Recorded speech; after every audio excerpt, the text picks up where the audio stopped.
Arizona, Colorado, Indiana, Michigan, New Jersey, Tennessee, and Virginia. Listen up. WynnBET is now live in all these states, and the excitement of Wynn Las Vegas has finally landed in online sports betting and casino play. From boosted parlays to live in-game offs on every major sport, WynnBET gives you the tools to win. Sign up today for your risk-free $1,000 sports bet. Download the WynnBET app now or visit wynnbet.com to start winning.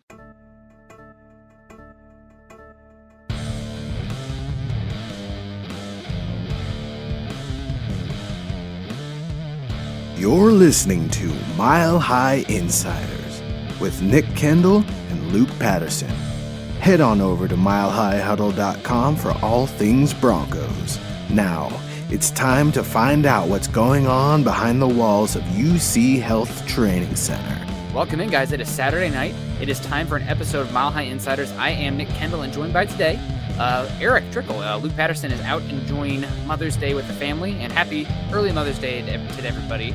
Erick, happy Mother's Day to you as well. Obviously, mother, you have a wife as well, so shout out to you guys.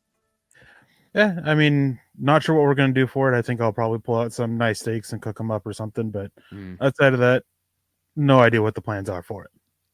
Well, that's okay. Sometimes it's a little bit seam in your pants, or you're just kind of, she's watching right now, so you don't want to give anything away. You have this extravagant thing pulled off with Rosie. But yeah, guys, welcome in. Make sure you are following Erick and I. Erick is on Twitter at Erick Trickel, and I am on Twitter at Nick Kendell MHH. Also follow us at MHI_pod, as well as at Mile High Huddle. If you haven't done so yet, join our Facebook groups at facebook.com/Mile High Huddle Pod, as well as facebook.com/Mile High Huddle. Go to Apple Podcasts, leave us a 5-star rating and a review, and please subscribe, like, and share over on YouTube. If you have not done so yet, click the subscribe button and hit the bell notification. Diamond Rattlers in the house, and receiver 5th and 6th spots, tight end, cornerback are going to be interesting to watch. So yeah, we're going to get to that in a bit. Obviously, we're going to let the chat breathe for a little bit as more people comes in here. Paul, speaking of which, hello, OGs. Thank you so much, Paul. And thank you to Gary Leeds Palmer coming as well. I see you, Gary, dropping the like over on Facebook.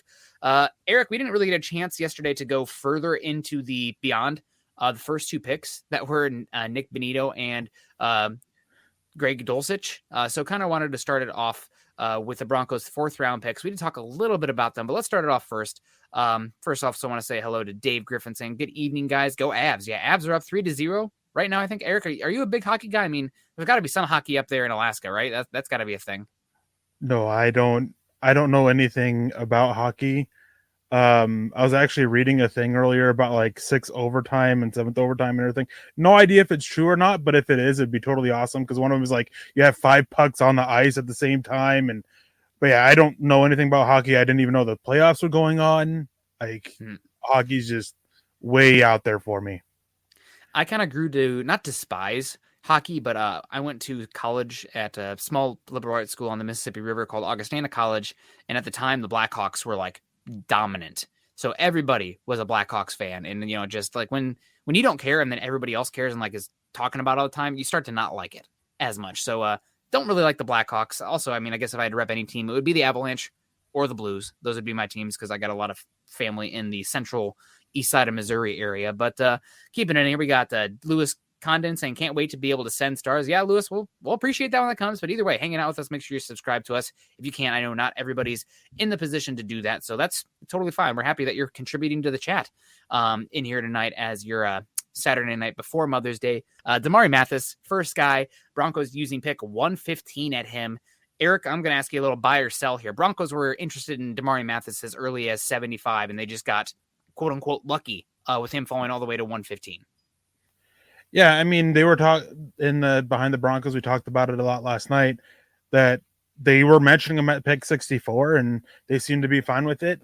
So I'm excited because I thought I was really high on Mathis, and I was one that, at 64, I would have considered him depending on how things fell and everything. And so I like it. He was a lot higher on my board. He was one of the guys that I felt had value in this Broncos class. I like this pick. I'm excited to see what they can do. I think he's such a great fit with what we believe Evero wants to do. Obviously, just going off the assumption he's kind of bringing in a little bit of what he did in Los Angeles. But I like this pick. And I mean, the next pick too, and we'll definitely get to that. I mean, my reaction on that says everything about that pick right there. Yeah, no, absolutely. I really like those guys who are in today's NFL. We talked about it yesterday on defense. You want guys who can do a lot of different things. That's true for pass rushers, even. I mean, I think you can see the Rams last year with their usage of Von Miller and Leonard Floyd. A lot of what is known as simulated pressure, where who's coming, who's going. It's almost a little bit of a Dick LeBeau, if you will. You know, your heavy Steelers zone 3-4 influence, where that edge rusher is just as likely to drop back into coverage as your inside linebacker coming downhill. I think that makes a lot of sense with Nick Bonito. It makes a lot of sense with what they're talking about with Baron Browning. True on the back end with coverage as well. So Damari Mathis, is he going to play slot? Is he going to be boundary? Will he be a safety? I think we're fixing to find out over time, but where do you find his, or where do you believe his final home will be on the Broncos roster? Or is it something where year one is one thing and then beyond could turn into more? I think year one, we're just going to see him be this versatile defender, kind of a little bit of what we need you to be. And after this, I definitely think that, well, I think he's a little bit better inside. I think that they are looking at him to replace Ronald Darby after this year. Okay. That just being able to cut that cost, save that money. Yeah. Because, I mean, we've talked about it multiple times. I've talked about it multiple times. You're going to get that point where you have to pay Russell Wilson. So you got to be, you know, cutting the cost where you can. And Ronald Darby is one of those ways you can.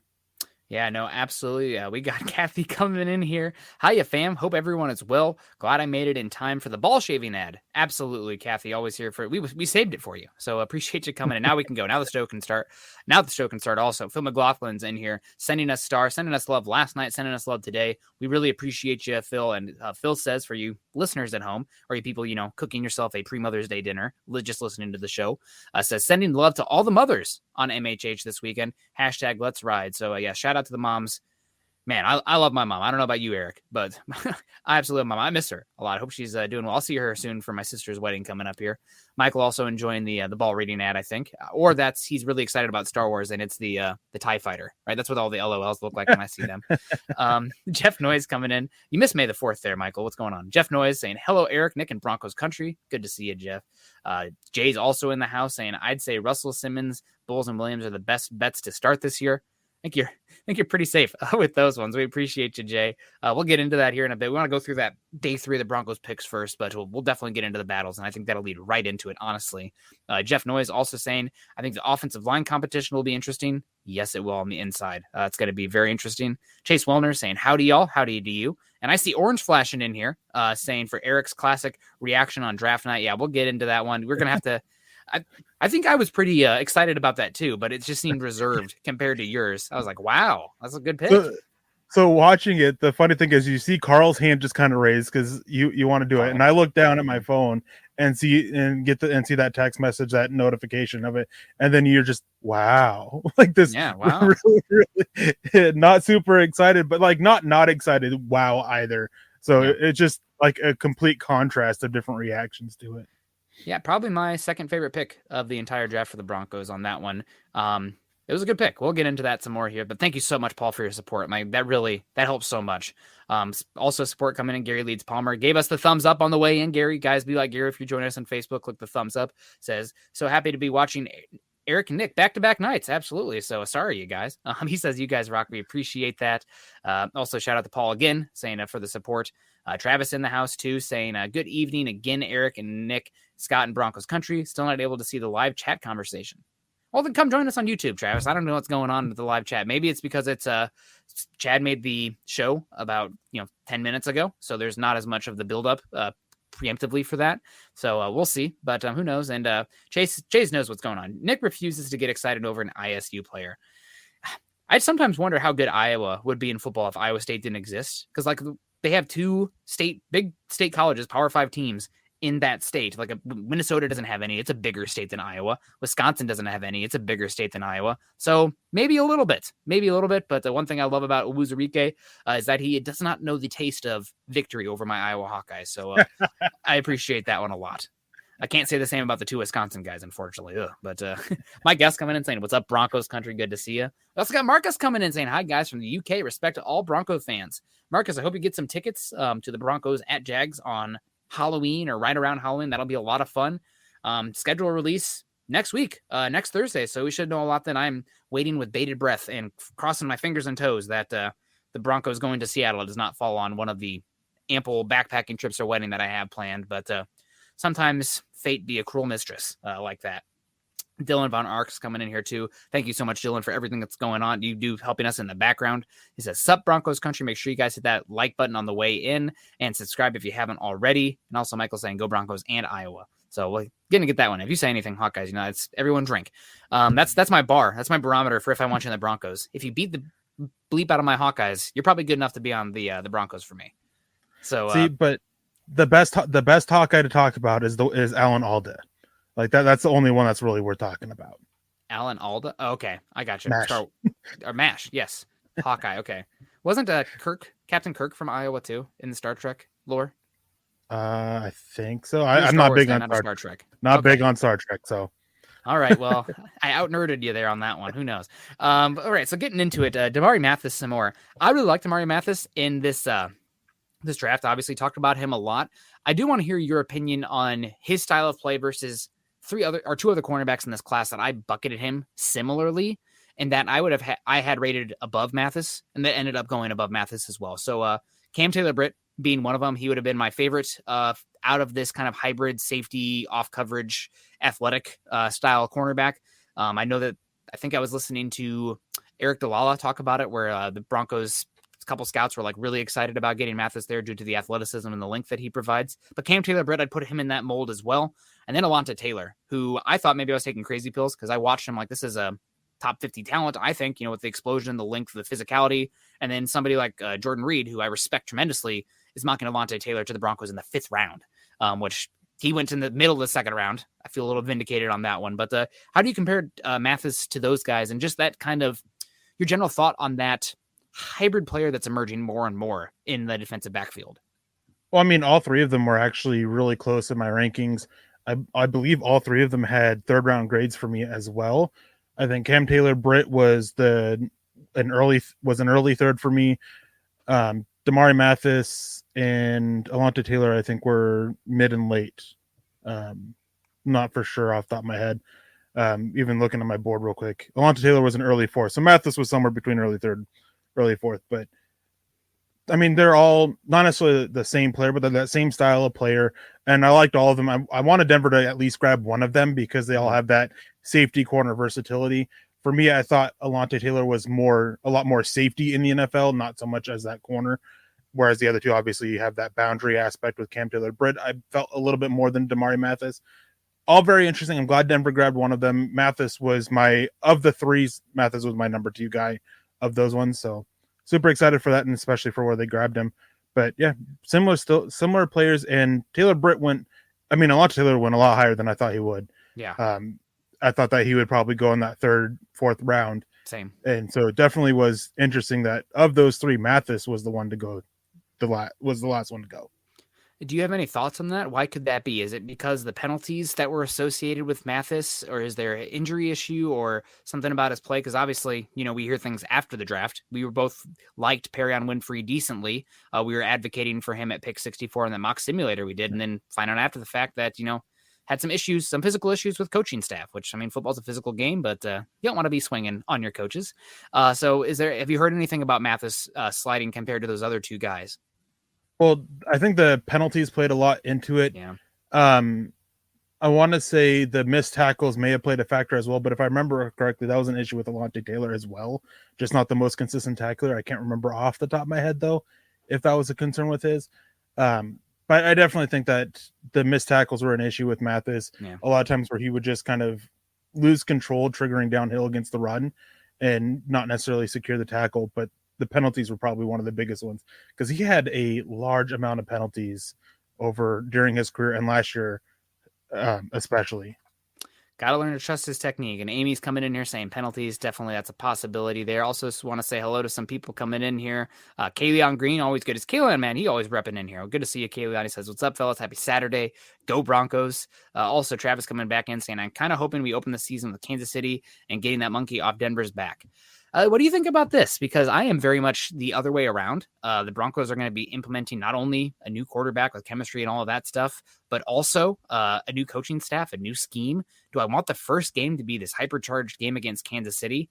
I think if the earlier that Kansas City versus Denver's game is, the more likely Kansas City is to win it. And I know Kansas City is also seeing somewhat of an offensive rebirth. Their offense is going to change identity with the absence of Tyreek Hill going forward. But I think you want earlier games this year so Broncos can kind of get their footing. If we could get a similar schedule to last year, where we have those, don't want to say gimmies, but playing those non-Power 5 level NFL teams, that would be ideal, because I think it's going to be a little bit slow going early on for the Broncos. And as you people in Broncos country may recall, the Broncos started 2-3 in was it 2-2? I think it was 2-3 in the year that Peyton Manning first came over in 2012. And then after that, they went on an absolute tear, I think only losing one more game the rest of the season until that horrific Ravens game that we won't talk about in the playoffs. But do you have any thoughts about this? Kansas City early, late, middle? I'd rather close the season with them and play them in the middle of the season as well. I'd rather have the away game in the middle of the season, because I definitely don't want that in December, than the home game at the end of the season. I mean, looking at who they have for the opponents, I'd like to see like the Jets, the Texans, the Jaguars, Panthers. I'd like to see those guys earlier on in the season and let them get the what's the word I'm looking for? The work out all the kinks and all that early on against these opponents that are a little bit weaker, so to speak, and then get those tougher competition guys in, or teams in. Absolutely. Andrew Baker coming in here with the support as well, saying, "Sup, Eric, Nick, and Scott, and my family." Family now, Andrew. We love you, man. That's nice. Make sure you save a plate for me tomorrow at a Mother's Day dinner. With the Nickelback draft, I think that's what he means. Does this put the rest of the idea of Browning moving to edge? I don't think the idea of Browning moving to edge is put to rest, but I also think it's severely overblown. I'm curious what your thoughts are on this, Eric, about Baron Browning. I have thoughts. We'll get into it, but have you heard anything, or do you have any idea of all this Baron Browning cross-training conversation? I think people are so focused on like, oh, he's going to be a full-time edge. Oh, he's going to be full-time off-ball linebacker. He's both. He's going to be both. He's going to be a hybrid between the two. They're going to, depending on down distance situation or thing, he's going to be off ball or he's going to be playing on the edge. It's not one or the other. It's just a little bit of both, and it's kind of going to be a little bit similar to how he was in college.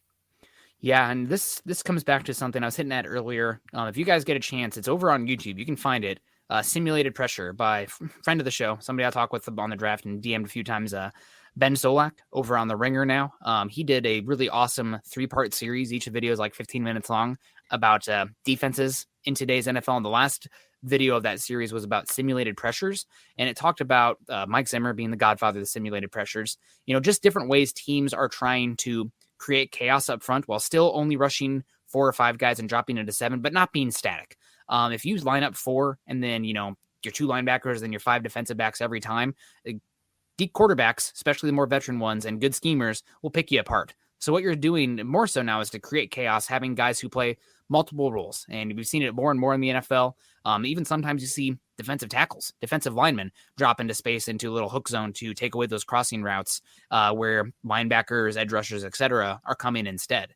So this to me is screaming Baron Browning's cross training. You'll still see some stack linebacker. If Peyton's going to call it stack linebacker, then God bless. That's what we'll use instead of off ball. But I think you'll see some things where Baron Browning's going to be lined up as a mug, which is like over an A gap right over the center, line up on edge sometimes. And is he coming? Is he going? I don't know. But the same with Nick Bonito lined up at that wide 9 technique. So going to be a lot of fun.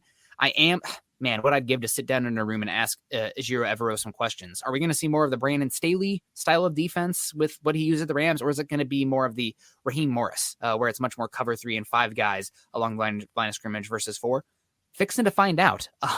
But the Rams did a lot of simulated pressures. You're going to see those edge rushers dropping into space a lot. I think specifically Bonito and Gregory. Maybe not as much Bradley Chubb, but I think Gregory and Bonito have the fluidity to drop into space sometimes if you want to do that. And I think if he's even on the Broncos, I think another one we can see do that as Malik Reed. As much crap as you and I have both given him, his dropping into coverage has been decent when he's been asked to do it. But I definitely agree. Bradley Chubb, I don't expect him. If he's on the field, he's going after the quarterback. Gregory and Bonito, I think both of them have potential and upside working in coverage. Gregory, I don't know if he's done it a whole lot at Dallas, but he definitely has the movement skills for it. Yeah. And Bonito, a lot of people I talked to felt that he could be this hybrid edge rusher that could also be used to drop into coverage by the quarterback, things like that. Bruce Irvin roll, baby. That's what it's, I mean, it's really lining up like that. And he was a good player for a while. And if you can get Bruce Irvin's career at 64, then that's not the worst.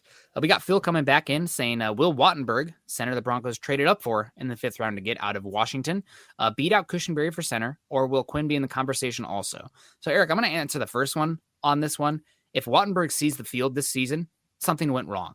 It's not really a disrespect totally to Wattenberg, but based on what I saw for his tape at Washington, I think he is a slightly better athlete than Cushenberry, but much weaker at the point of attack right now. And I don't need people pushing. Cushenberry's not super strong at the point of attack. Don't get me wrong, but I think Wattenberg will be in Russell Wilson's lap a lot early and often if you're playing him at center. So hopefully you don't see Wattenberg this year. I think Wattenberg is going to get a redshirt season and cross train and hopefully become maybe a Graham Glasgow replacement where he can play all 3 of the interior spots. If he becomes a starter, that's great. But even as a 5th round pick, if he becomes your super interior swing for cheap, that's not a bad use of a 5th round pick. Any thoughts on that? And also, what about Quinn in the conversation for center? Well, I think that part of the reason from what I heard that they were willing to take Wattenberg is that they believed he was the last center that could actually start right away as a rookie. I don't think that they're going to hand him the position. Yeah. But I definitely think that he has a chance to beat out Cushenberry for it. I think, though, the ball is kind of in Cushenberry's court a little bit because he has that experience at least, and he has had some time working with Russell Wilson. And from things that I believe you've heard and I've heard as well, is that Russell Wilson is comfortable with Lloyd Cushenberry. Not so much with Graham Glasgow, part of the reason being height. As for Quinn Miners, it seems like he's the right guard, and it doesn't seem like there's much interest in moving him away from that. Yeah, absolutely. Quinn at right guard, I think, makes the most sense. Things can change. The more he can cross-train, the more valuable he's going to be. But I think your guards, barring an injury, are pretty set. Quinn moving to center would be more valuable, but the same could be said about, Reisner, the ability to do that. Not necessarily that they wind up there. But the more you can do, especially on the interior, the better you're going to be. So, Damari Mathis, any final thoughts? So we've been hyping him up as one of our favorite picks this year. What are the reasons why Damari Mathis doesn't see the field that much this year? What goes wrong for him? What are some reasons that, maybe fans should temper their expectations for his rookie season? Well, I mean, just sometimes his decision-making and his over-aggressive nature at times when he's coming downhill against the run. I've talked about it before. I mean, Pro Football Focus, they don't have him with a lot of missed tackles, but there's a lot of times where he doesn't go with a clean base and he just kind of hits the guy without actually bringing him down or anything. Doesn't really disrupt the ball carrier. And so that's something that can be on it. And then the penalties as well, just trying to get him to be more consistent with his technique and trust in his technique is definitely something that they will want to do. And that could potentially keep him off the field as well. Yeah, absolutely. Ernie's coming in over on YouTube, not over Facebook, where sometimes we see Ernie, but good to see you, Ernie Mays. CC also talking about CB2 is Darby's job as long as he stays healthy. Yeah, I mean, as long as he stays healthy is doing a good bit of lifting in this sentence, but absolutely right. He's underrated. He's not great. Not a total star. I think he's pretty similar to Bradley Roby, to be completely honest, like play style, even the athleticism. Roby, I think, is more versatile because he did some nickel stuff where I don't think Darby's done very much from the slot. But a good player. I guess that doesn't even matter because Roby almost played always the boundary with Chris Harris Jr. kicking into the slot. So I think actually is a good comp. Good job, Nick. I'll pat myself on the back here. Moving along now. If anybody has any other questions, go ahead. Quick, I wanted to grab this one. Amy Wright, Eric, would you have taken Jalen Armour Davis over Mathis? Just curious. I personally like Mathis. I love Mathis. He's my second favorite pick of the draft. I'm super glad when Denver got him. I would not have taken him over Jalen Armour Davis, who I was really low on. Went a lot higher than I thought. I think he had like a 5th round grade for me. Yep. Ravens took him though, so maybe he ends up being a good one. We'll see how it plays out. Like I said, I think Cam Taylor-Britt was my favorite tackler in this class from the defensive back spot, or I guess cornerback spot. And I think Alontae Taylor was even more twitched up coming downhill than either of those guys. He had a couple games where he broke on that ball coming from like an overhang or off coverage position that moved different than some of the 1st round cornerbacks in this class, so love the tools there. And his tackling wasn't always great for him, but killed people when he hit them. So I liked him a good bit, but happy to have Damari Mathis. Moving on now, we got Uzarike, the defensive lineman, a versatile guy from Iowa State, had 6'6", 335 and an 1/8 arm length off the top of my head. Played in a 3-3-5 stack defense, or a 3-2-6 sometimes as well for Iowa State. Had a lot of responsibilities on that front to rush the quarterback while also containing the quarterback and playing the run. So kind of almost the opposite of, we talked a lot yesterday about Nick Benito. A lot of his analytical production came because you don't have to worry about playing the run. You're playing the gap, run past, I don't care. Shoot that gap and get in the backfield. That's production. God bless you. Uzarike playing edge totally differently, having to take care of both lanes, having to rush with only 3 guys, so getting bodies taken on, run first, contain, and rushing through the blocker to get to the passer. Excited about him. General thoughts and potential role year 1 for the Broncos. I mean, I think it's tough because I want to say he has a chance to compete to be the starter, but after the Vic Fangio staff, where they really didn't like to get rookies out there on the field early on, I don't want to say it. But I mean, with what they're looking for that other 4-eye technique opposite Draymond Jones next to DJ Jones, he can fit. I think on those on the roster, he is the best one to fit into that role right away. But there's issues with his tape. I mean, he's not exactly the most bursty of guys, but that's fine for the role that they're looking at. I don't think he ends up starting, but I think he has a pretty decent sized role on the defensive line with rotating people out and trying to keep people fresh. And especially with the versatility that he can bring with his ability to get after the quarterback, as well as some decent strength to sit there in 2 gap or even 1.5 gap, depending on, the circumstance. Yeah, no, that's a great call there on that one. And let's say hello to a few people in here. Travis coming back in saying, will Simmons and Stearns or Simmons and K-Jack at safety? It's going to be Simmons, Stearns, and K-Jack. I think how often you're going to see more 3 safety sets than I think even 2 safety sets this season, or at least pretty darn close. Early on, it's going to be Simmons and Kareem Jackson. But if Caden Stearns is playing well or Kareem Jackson, dinged it up, then don't be surprised if Stearns comes and takes that role. But I think early on, I would bet on Kareem Jackson and Justin Simmons being your starting safety duo, if you will. Jay Valentine coming in here saying Bowles, Glasgow, Wattenberg, Miners, Turner, Anderson.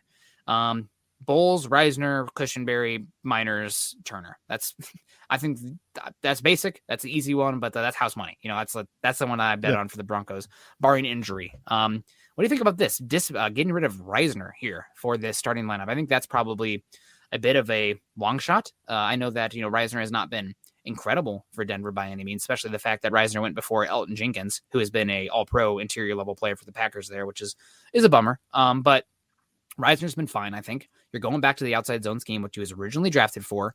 And also Reisner's entering the last year of his deal. Best thing for the Broncos for Dalton Reisner is that Dalton Reisner plays so well this season that he goes and gets the Zane Beadles contract from a team like the Jags or one of those, bottom teams. Like, we have a lot of cap because, what are we doing? Let's pay to solidify the offensive line. Give Dalton Reisner not a top of the market deal, but enough to give you maybe a 2024 4th round comp pick or a 5th round comp pick. I think that's the best path for the Broncos with Reisner going forward. Yeah, I agree. And I think that I've been rather harsh on Reisner, and he absolutely has deserved it. The inside gap power scheme that Shermer was such a fan of, the inside zone, just not the best fit for him when they went and did some outside zone concepts. Reisner looked fine. I mean, this is a scheme that really fits him and something that he can do well in.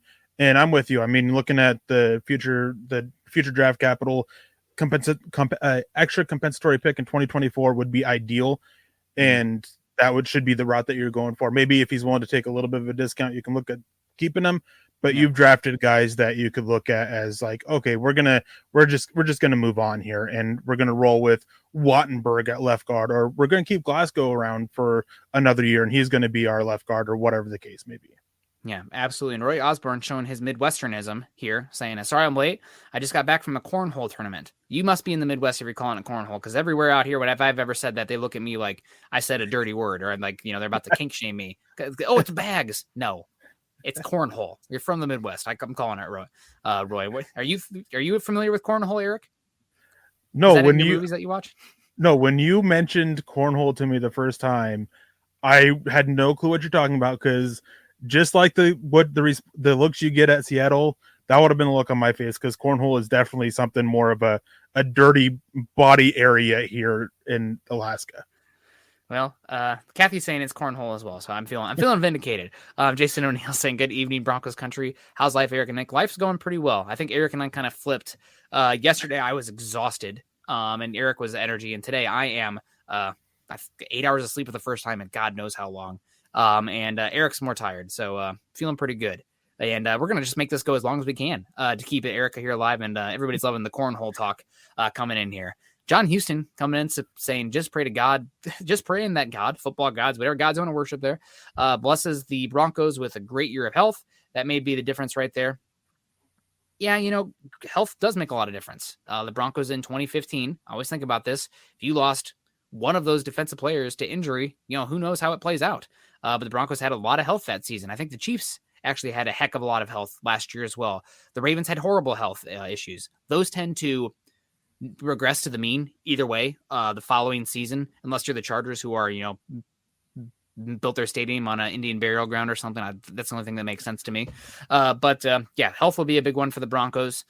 Biggest question, we'll talk about this at some point though. I mean, the roster I think looks pretty solid. Obviously, questions about the floor of the edge rushing room giving injuries, questions about the overall youth and athleticism probably in the middle of the defense, questions about the right tackle spot, but this season right now, with the way the roster is set up, it's going to be how quickly can this coaching staff get it going and figure it out and put this offense and these guys in a position to succeed. Just don't know. There's so much newness on that offense, guys that we don't have a history of them in their roles to have any idea what it looks like. So that's the biggest question this season, but health definitely right up there.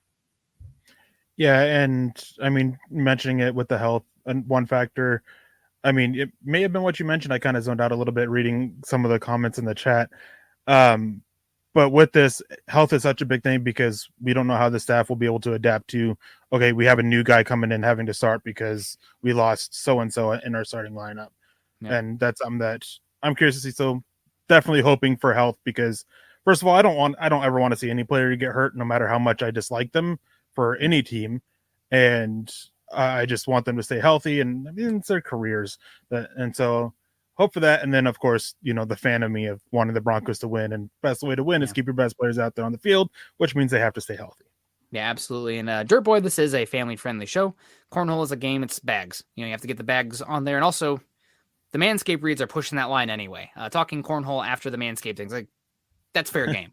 We also have another question coming in from Dirt Boy saying, do you guys think Broncos are going to be a physically imposing team or more of a finesse team this season? This is interesting. What do you think, Eric? I think defensively they want to be physically imposing. Offensively, I think they want to be a little bit more finesse. Okay. And that's just simply the styles of the offenses that we're projecting them to implement.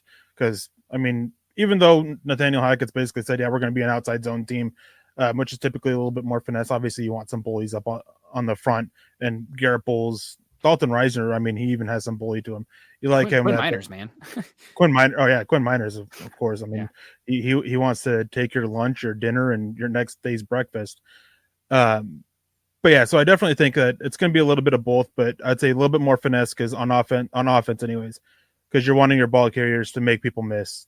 And which is going to be interesting to see with Pookie Williams. It's going to be interesting to see how well he can fit and adapt to that, which is something that we're going to be talking about on next Friday when Coach Luke Polgase comes and joins Lance and I. But so it's going to be a little bit of both. Yeah, for me, I think the manna, the good stuff is when you can be physical out of finesse formations. And that's something that the Broncos, I'm hoping they can do this season with the likes of, I mean, God, Lord, we talked about it yesterday, the role with Alberto Cuevanam, not a good blocker as an inline tight end. Blocker as a wide receiver in the slot. Okay, now that might be something there. Tim Patrick, last year his blocking I thought took a little step back, but it should be better this year. Cortland Sutton, also a good blocker as well. Jerry Judy and KJ Hamler, got some work to do in that department, but those are something if you can, out of 10 or 11 personnel and get better at the being physical at that point, you want to be a bully and be able to do that when the opposing team relents personnel-wise to give that coverage up. I'm going to push back on one thing here with KJ Hamler as a blocker. I mean, there is absolutely no doubt that he wants to be physical as a blocker. Yeah. His issues are more so he's just so small. Yep. That he just can't hold up. Yep. A lot of slot fades coming from KJ Hamler in a football stadium near you soon. But finesse, physical, I just hope they're a well-coached team. That's something too. This has been a team that has been undisciplined for too long, and which is kind of for the old ball coach, with Vic Fangio, you think that wouldn't be such an issue, but it was. Part of that's probably frustrations of being in no man's land with, quarterbacks who we shall not name anymore that are in the past for a reason. But probably a little bit of that, but I'm just hoping to be a team that can execute same goal, and whether they become physical or finesse, doesn't matter. Be a well-coached team and be the best versions of themselves. I know that's kind of a cliche answer, but is what it is. Yep. Go ahead. And there's been a lot coming out since Vic Fangio's firing that there was a lot of questions, primarily from the defense, about them not wanting to really play for Vic Fangio, and that Ed Donatil, Christian Parker, and a couple of the position coaches are what kept the defense going more so than the head coach.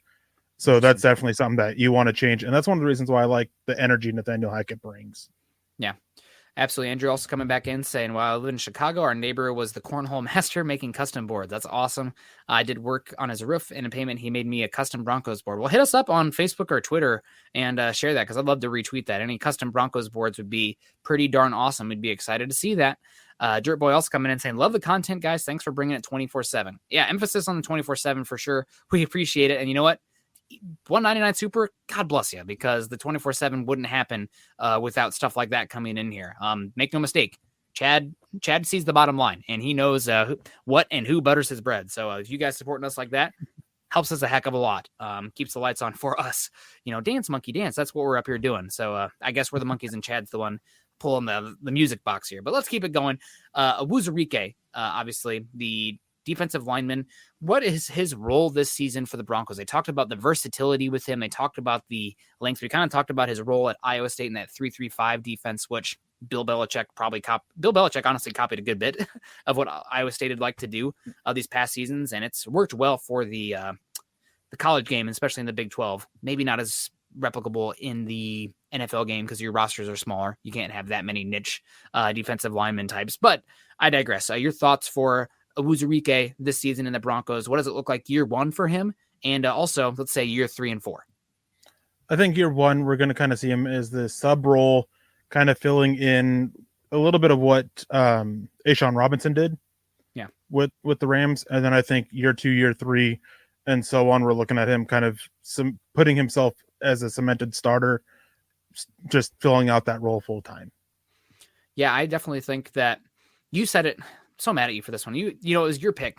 You were really excited about it, so I'll give you this. But you hit my nail on the head when you mentioned it in the draft, where this is going to be, I believe, the way I see it, very similar to an Ashawn Robinson role of what the Rams did this past season, where Ashawn Robinson, despite not playing the nose technique or the 0-R1 pretty often, he occupied blockers like he was the 0-R1 across guys to help free up Aaron Donald. That's another thing about the simulated pressures. When you do that, you're trying to create one guy to have that one-on-one. And man, if you can do that pretty consistently, you can wreak havoc. So Uzarike, hopefully going to be able to be big in stunts and twists, taking on blockers, and just talking about being a family show. I said this on the live stream as well. More of a block gobbler type.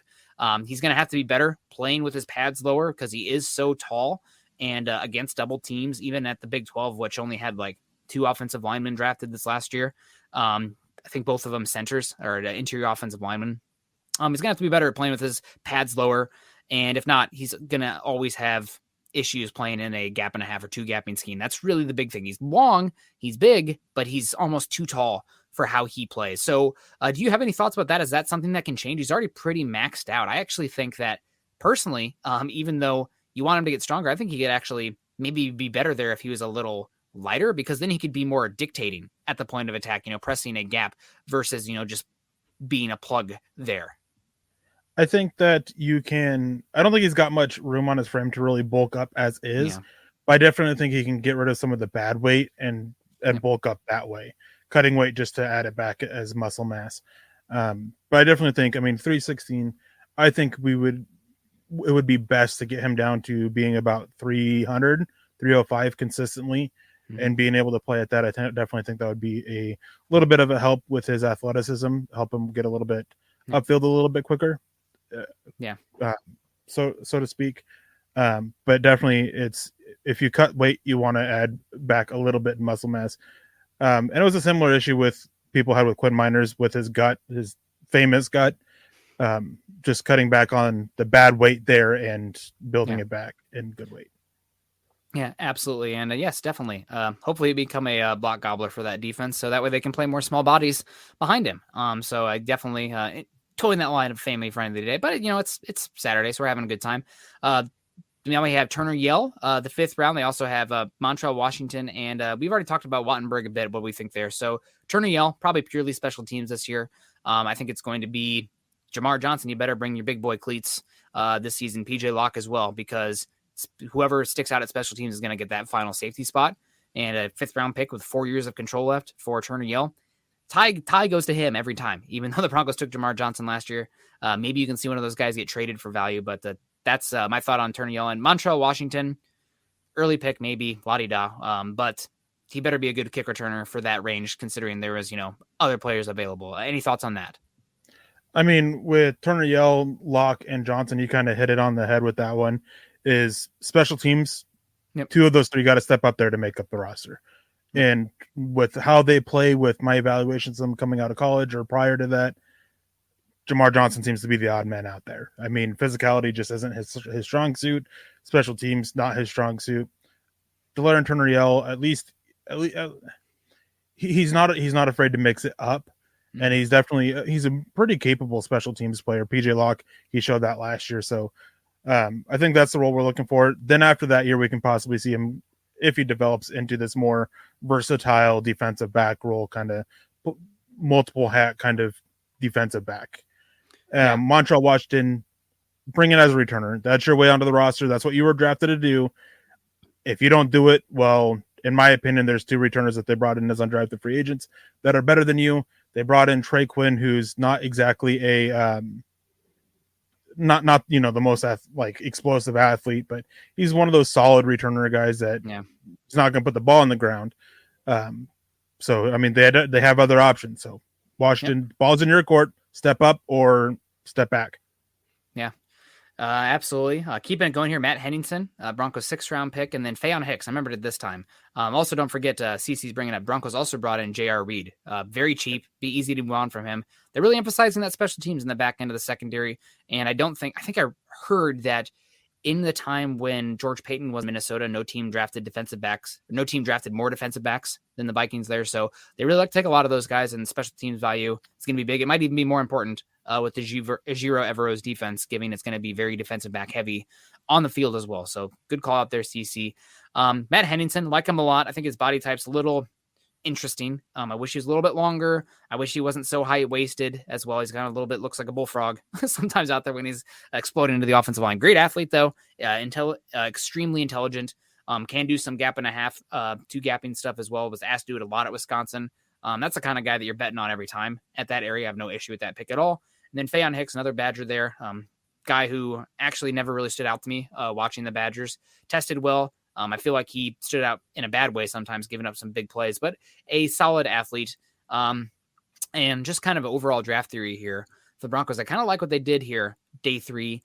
Some teams, let's say you traded pick 116, or what is it, 116 and the 6th round pick to move up into the 3rd round. I think your odds of hitting a starter with that pick are lower or as high as doubling up on the positions. That's kind of the long way to get here. The Broncos doubled up day 3 on these players. They really, we need to come away with somebody who can be a position X in the draft and feel good about it. Okay, you come away with Uzarike and Hennington. One of those guys is probably going to hit and be able to give you quality minutes. Which one? I don't know, but you have those extra picks there.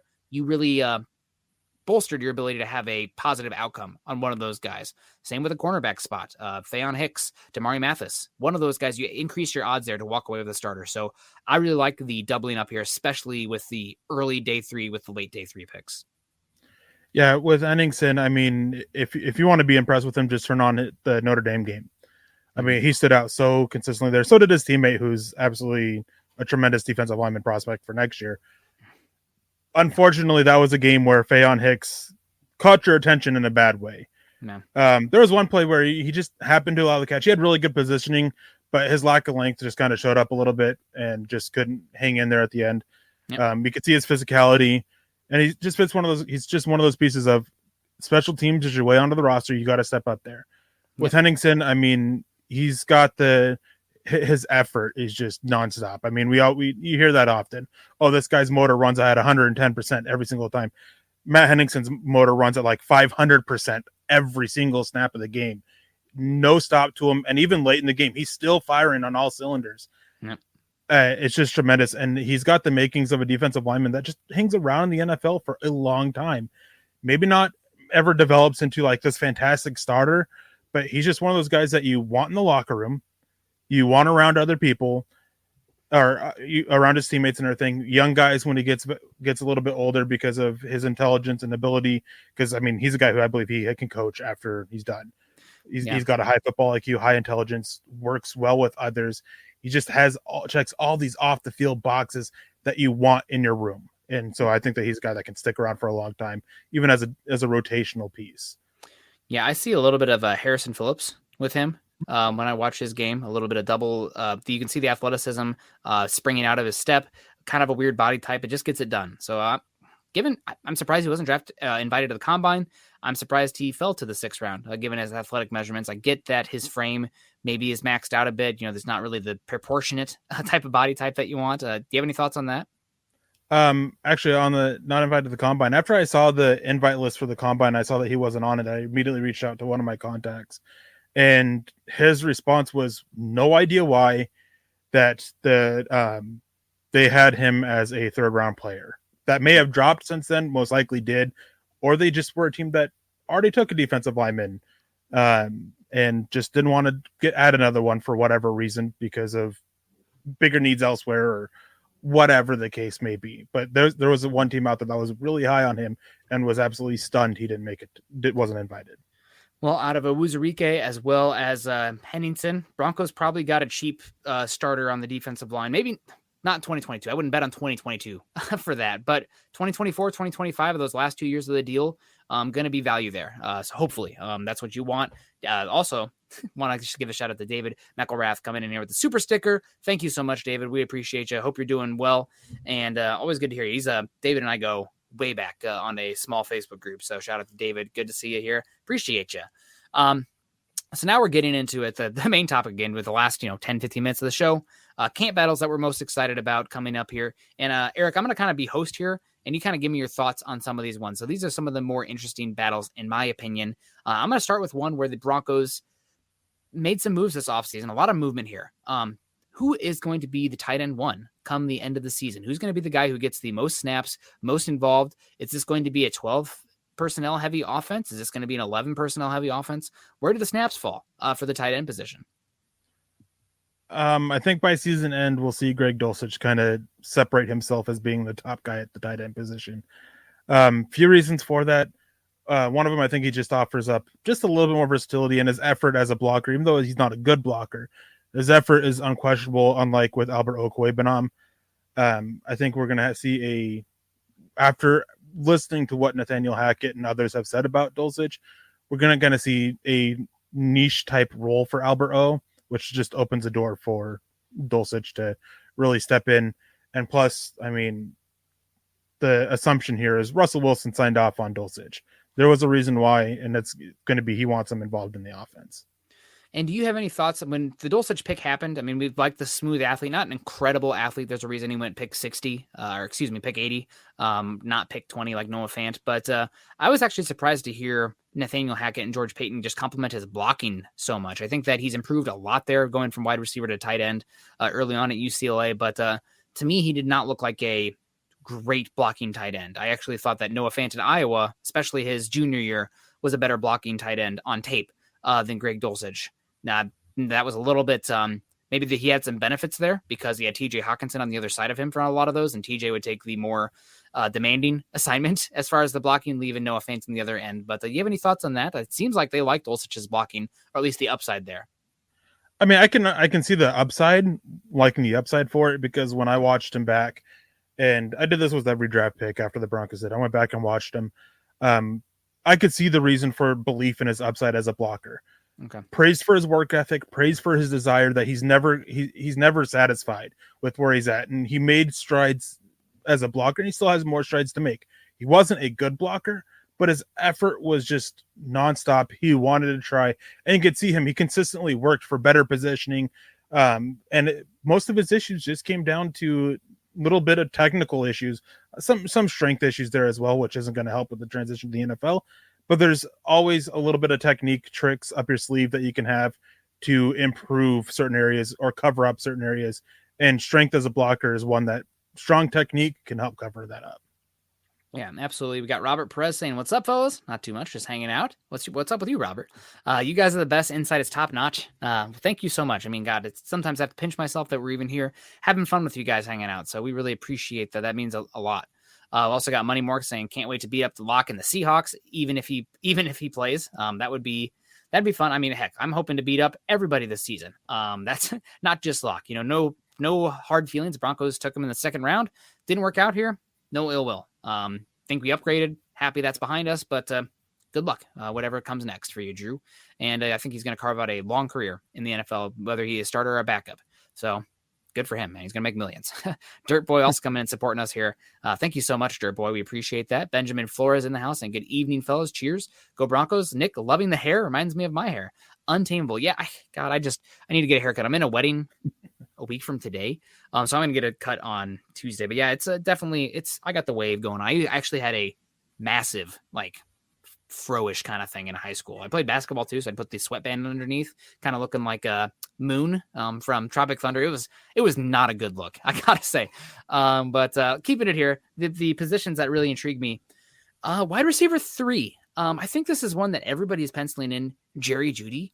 Is it too fast to pencil in Jerry Judy? Is there a chance for my guy KJ Hamler to give Jerry Judy a real run for his money as that wide receiver 3? I mean, he brings more speed.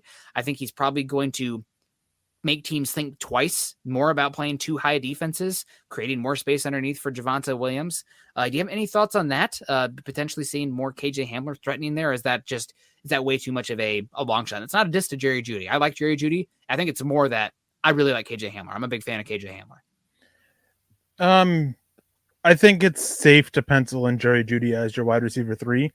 I really think that KJ Hamler's role, until he, especially early on in the season, once he starts to show that he can stay out there on the field, that's the biggest question with him. Can he stay out there on the field? Once he shows that, maybe his role will expand, but I think it's going to be a very niche role early on. So I think Jerry Judy is going to kind of be locked in as that number 3 receiver, at least for the first half or so of the season. Yeah, and Peter coming in saying Hamler has the speed, but needs to stop the drops. Yeah, that's a good point. The drops are an issue. Part of that is his body type, the contested catch situation. Some of it also is the balls that were thrown at him. KJ Hamler dropped it. Do you remember the one that got hurt? That was I disagree completely. That was a hospital ball, but it was a bad throw in a contested catch situation. And then there was the game against the Raiders 2 years ago where Locke threw it into triple coverage over the middle of the field, and KJ Hamler did like a 360 in the air. That's not his game. You're gonna have to work on him vertically. There are gonna be throws sometimes where it's contested catches, but excited to see what he can do this year and just the space that he can create. I think a good speed option on offenses, it's kind of like a really good 3-point shooter in basketball. They just create space for others. I mean, even if they're not touching the ball, you have to respect them, and that can create put it on a plate for other players. It's a reason that Jameson Williams went 12 overall, despite coming off of an ACL. I mean, what's it going to be like coming off that? We don't know. There's the unknown there, but speed is something that every team could use, need, desire, want, because it's about those explosive plays. Yeah, definitely. And I mean, Nathaniel Hackett, he hit in his introductory press conference, he mentioned that they want to attack the boundaries in the passing game and open up the way for explosive plays, because to score quickly, you need those explosive plays, and that's Hamler on the offense. He's the one that's most likely to get you those big explosive plays. Yeah, no, that's it's very true. It's going to be a big one. Hopefully his hamstrings can hold up. We'll see. And Jeff saying, is the Manscaped good for haircuts? I don't know, but if they want to send me a head shaver instead of a ball shaver, God bless them. That'd be fun. My hair's untamable. That's pretty much the bottom line here. So keeping going here, some other potential camp battles that really intrigue me. We kind of hinted at it earlier, but let's go first to this one. Pivoting, stay on the offensive side of the ball. Right tackle. Billy Turner probably seems like the odds-on favorite for that spot. Is there a chance for Calvin Anderson or Tom Compton, and what does that look like? I think there's a chance for Tom Compton. I think Calvin Anderson, I think he's kind of, I don't want to say cemented in, but he's penciled in as your backup swing tackle. Yeah. What's interesting though is with some conversations is that Tom Compton's also going to get a chance at left guard. So if somebody does unseat Dalton Reisner there, it's probably going to be Tom Compton with Billy Turner at right tackle. We'll see if that opens up for the role for a way for Dalton Reisner to do something else on the offensive line. Not sure, but it definitely seems like Billy Turner's your top guy right now. Maybe Tom Compton can step in, but Tom Compton's going to get a chance to compete at multiple positions. I'm excited for Tom Compton. I feel like people are sleeping on him a little bit, and I know that this is a passing league right now. Passing, and Tom Compton's pass blocking compared to his run blocking is not great. He had some issues with size, especially size and length. Rashawn Gary just beat the absolute hell out of him, as did Eric Armstead. And Von Miller. Von Miller. Yep, that's the one. I was like, Eric Armstead is his own teammate. That's the wrong one. Rashawn Gary and Von Miller beat him pretty good. But Tom Compton is really good in the run game. And while we are in a passing era, I think there is something to be said about being so good in the run game department that opposing teams have to respect it. It's if you want to create explosive plays, especially with teams, I guess we'll call them the terrorists of Vic Fangio and Brandon Staley, what they're doing to defenses right now, getting rid of all the explosive plays, making it not as fun. Check down every time. I'm not tuning in to watch checkdowns. I want deep touchdowns, damn it. And Staley and Vic Fangio are taking those away.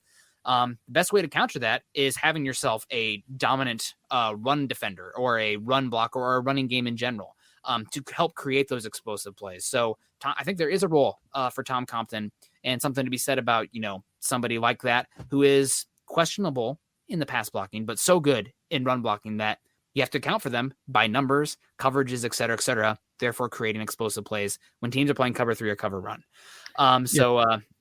Go ahead. He is such a good run blocker. I mean, he ranked number 2 last year from Pro Football Focus grade, which take with a grain of salt. I mean, everyone should know that by now. But he is such a good run blocker. And even when he turned on tape, those guys who gave him issues in pass protection didn't quite give him the same issues as a run blocker. Yeah. In the running game. That Nathaniel Hackett and them, I think they want to get him on the field in some way. So that's why I think that there's a chance at left guard. And maybe cementing Quinn Miners at right guard is a little bit premature at the moment too. Yeah, we'll see how it plays out. David coming in saying, Nick, you don't want to go bald with Papa Bear. You don't have hair. I'm appreciating the hair. Like I said, my sister's, this won't get back to her, but she's getting married this year, and her fiance lost it pretty quickly there. So he's like, man, if you got it flaunted, I think is what you got to say on that one. Also, Tommy saying, have a guy growing trees instead of hair. This is all coming back to the Hobbit, Lord of the Rings talk in here earlier. Radagast, man, that dude's living the dream, living out in the forest with all the animals and stuff, having a great old time. That's retirement goals over here. It's getting in. This is the Star Wars guy. This Lord of the Rings over here.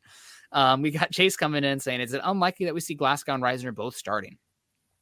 I don't think it's unlikely because I think you could see Glasgow still end up the center. I think it's based on what we've heard, probably not likely, but if Cushenberry struggles, then it could happen. So you'd see them both. I think the most likely interior guys starting though are Miners first and then Reisner. Personally speaking. Yeah. I'd say it's unlikely to see them both starting, but not, completely out of the realm of possibility. Yeah. As you said, Nick, I mean, there's still a chance that Glasgow ends up at center. Maybe they feel comfortable moving Miners there and they keep Glasgow at right guard, and we kind of see Bulls, Reisner, Glasgow, or Bulls, Reisner, Miners, Glasgow, Turner. I mean, they have options, and that's going to be the big focus of it. They've talked about it multiple times. Garrett Bowles is really the only guy cemented to start on this offensive line at the moment, and they're going to be looking for the best 4 next to him. Yeah. And CC coming in saying Glasgow being 6'6" works against him for the center competition. It does. The Seahawks did go with center Ethan Pokasic. I believe I pronounced his last name correctly. Pochik. I just have seen it. Never heard it, but I've seen it, especially with offensive linemen. They never say their names unless they're gods.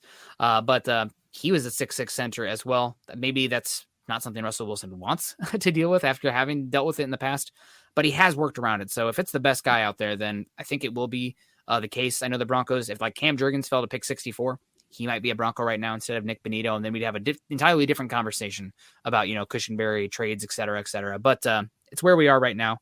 Keep it moving because we're already at 59 minutes. I want to talk about the defensive side of the ball the last 5-10 minutes here. Talked about it already. Broncos, are they going to be playing a 5-1-5 or a 4-2-5, Eric? Gun to your head.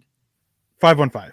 It's going to be a 5-1-5. So that this leans into Baron Browning not playing the linebacker reps as much because you want edge rush snaps. There's going to be more as much edge rush snaps available as there are linebacker too, because Josie Jewell is going to be the maestro there in the middle for as long as he stays healthy. I think so. Really? I think so. I think so, most likely, but I'm not with what's coming out about Jonas Griffiths and how much he's grown and what he's showing both through their early practices so far, which of course, grain of salt there because it's still super early. Yep. And then with the few meetings and stuff, like there's a chance. I think it's a bit of a long shot, but there's a chance there. There's a lot of like for how much he's grown as a player. I'm excited for Griffith. I mean, he had some of the best run defense reps after Josie Jewell-Alexander got hurt this last season. So I'm not sleeping on Griffith, but I think that for this season, it'll probably be Josie Jewell. With Josie Jewell's contract the way it's set up, this leads into Jonas Griffith as a restricted free agent this upcoming offseason, maybe taking that role and running with it. But we'll see. But the one position I'm interested about here on the defense more than anything is we've been talking about it with Uzarike, that other defensive line spot across from the likes of Draymond Jones. I think that based on Ejiro Evero's early talk in the DJ Jones press conference, DJ Jones has come and taken Mike Purcell's job. Like Mike Purcell might still get a role, but I think it's as likely Mike Purcell is off this team as it is on it come when week 1 starts. But that other spot opposite of Draymond Jones, I guess, in that 5-1-5 defense, the other defensive end, who's starting there? What's the battle look like there? That one, I have no idea. I really don't know. I don't think Ajim's good enough against the run for it. Maybe he's taken this huge step forward. We didn't see it last year, though. Yeah. I think Uzarike is the best one right now. I like Deshaun Williams. He's probably part of that competition there, but I don't think that's his ideal role. So Jonathan Harris, maybe. He was a big fan of the old staff, maybe not so much of the new staff. One of those guys that kind of hinted at it last night is the old blood player that's may not be the new blood. I don't know. Part of me hopes it's a Uzarike, but I really don't want to go and say like, oh yeah, it's going to be a Uzarike just because he's a rookie. And it could be one of those things with, the body types and the very specific type of roles. It's something that the Rams have done exceedingly well over these last few seasons, where they're looking for guys who are really good in, 1 or 2 areas, and then they come in and play that role. It's how they've managed to, and everyone makes the joke about Rams, they F them picks. They picked as much as anybody over the last few seasons. It's just they're picking, round 4, 5, 6, and 7 because they're killing the comp pick game.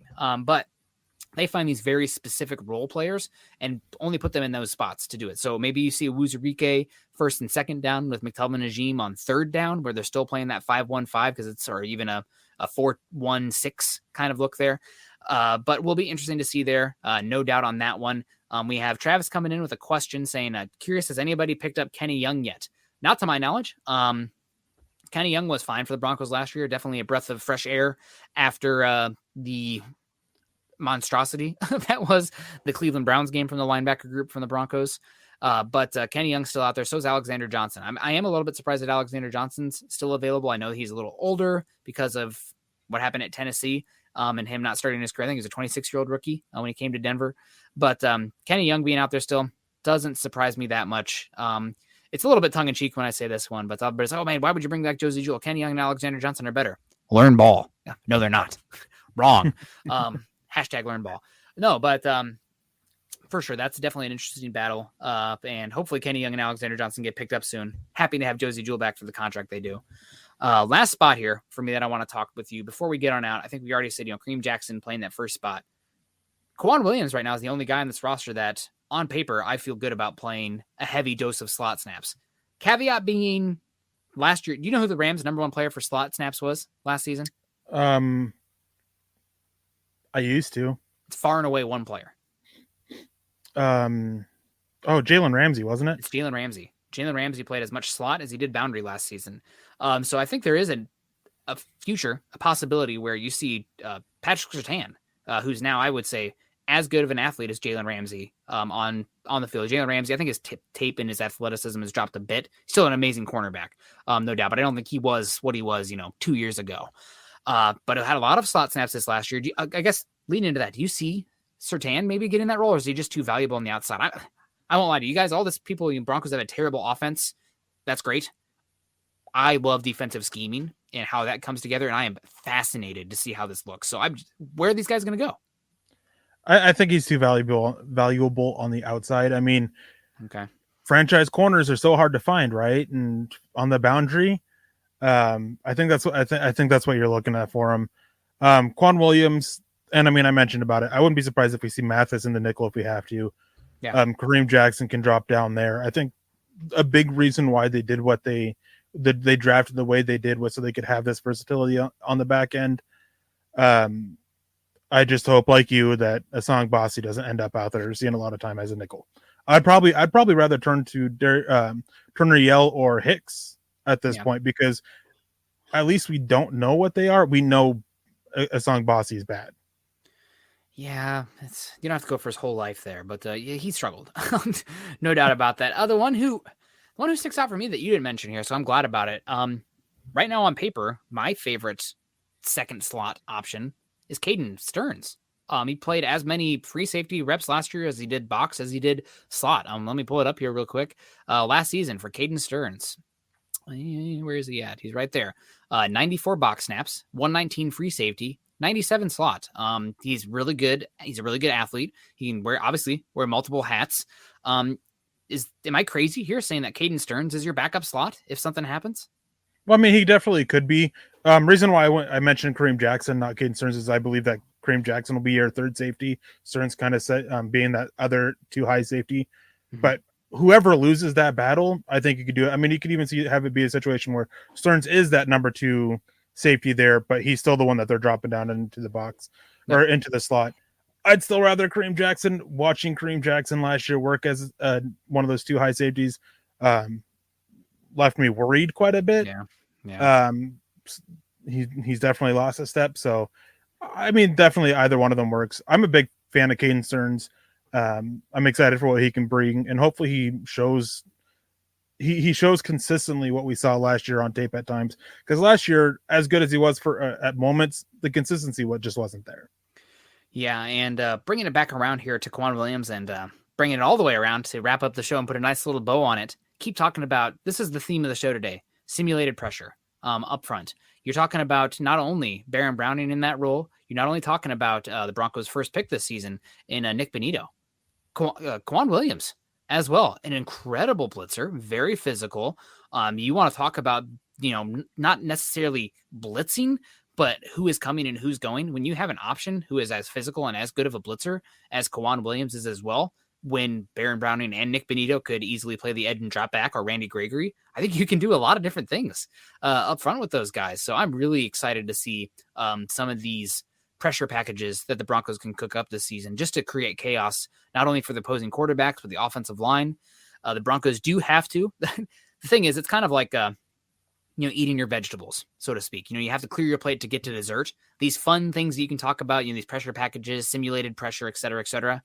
You got to do the work on first and second down to create 3rd and 6+ to get to these. Otherwise, on 3rd and 2, you're trying to get fancy with dropping a defensive lineman into coverage. Guess what? If they run at that one, you're in trouble. It needs to be those long 3rd and down kind of looks. So I'm a little bit concerned about the Broncos on 1st and 2nd down. They weren't great there last year. That's obviously why you paid DJ Jones. Hopefully Bradley Chubb back healthy will help there as well. Getting Malik Reed off the field will help there as well for run defense. But do you have any thoughts on that as well? And am I just chasing a logical conclusion here for Nick Benito and all these talk about moving Browning? It all screams and points to simulated pressure as being a huge thing for this Broncos defense this season.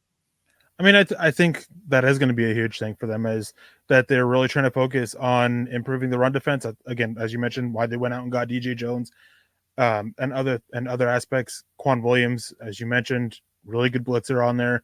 They have this ability to just disguise coverages and make quarterbacks guess. And the more you can make quarterbacks guess, the more likely you are to end with a positive play for the defense. So that definitely seems to be, and like you, I'm really excited to see what they do on defense. Not necessarily for the scheme aspect of it, but for how they use these players, because that is something that I could turn around and use and help better certain things with draft coverage when it comes to the Broncos, finding these body types and these roles that they're looking for and they're filling and how they're using it and how that all piles together. So I'm excited for that. I'm excited for the season, and not just because of the quarterback play. It's mainly because of quarterback play, though, right? Like, that's emerging from the darkness that had been the Broncos for a while. I mean, Nathaniel Hackett energy and everything is fun too, but my goodness, it's 75% quarterback, because I mean, last year we've talked about it before how draining it was just having the same conversation over and over and over again. And it's nice that we don't have to. We've got Russell Wilson, and since we have Russell Wilson, nothing else really matters. And I'm trying to find Peter Middleton's comment here. He said, if you guys don't have time to get to it, my Twitter question, then please get to it later. At me on Twitter. I'll be happy to talk about it, Peter. I'm not sure exactly which one you're talking about. Do you have any idea what he's talking about, Eric? I'm not sure what you're talking about, Peter. So yeah, definitely just at Nick and I, and we're both happy to answer your questions on Twitter. Anybody's questions on Twitter. Yeah, absolutely. And also I'm going to pull up here in just a second the image here from if I can do it here, view document. Let's pull it up in a, come on, why are you doing this to me? I guess I'll just share it this way. But we got Chad just texted me instead of emailing me, so I had to email it to myself because it can never be easy. But we got the boards here from Andrew Baker, these custom boards. These are not for sale, I don't believe, although if you guys super chat us, and maybe. No, I'm just kidding. But no, these are sick. Andrew, thank you so much. And let's see, how much money question? I'm not sure. Peter, yeah, just type it out here and we'll get to it. We'll type us out your question. That's what we'll get out on here. But those are sick boards there. We really appreciate it. Baker coming in here. Also, we got a question here from Donnie Boy while we're waiting for Peter to write out his question. He said straight after Dan's question. So hopefully we'll find that here. Question, brought in Trinity Benson to Detroit from you guys. Is he any good? We are ready to call it quits. Trinity Benson, really good athlete. Thank you for the 5th round pick on him as well. But who knows how that works out. And I see Peter's question right here. We'll get to that one. Trinity Benson can be good. He's probably more of a back end of the roster kind of guy. Special teams will be big for him, but you can do worse than him. When we're pulling for him here in Denver, he's been a fun player. Peter asking, who on the offensive line earns a new contract? Why does anybody from the Broncos offensive line have to earn a new contract? I mean, I guess we could see the likes of Graham Glasgow maybe getting a veteran kind of sweetheart deal. Like, okay, we like you not for this price, but if you can come back and play that versatile backup guy again, God bless you. We'll have you here again. And maybe something similar for a 1-year deal, Tom Compton, Billy Turner situation.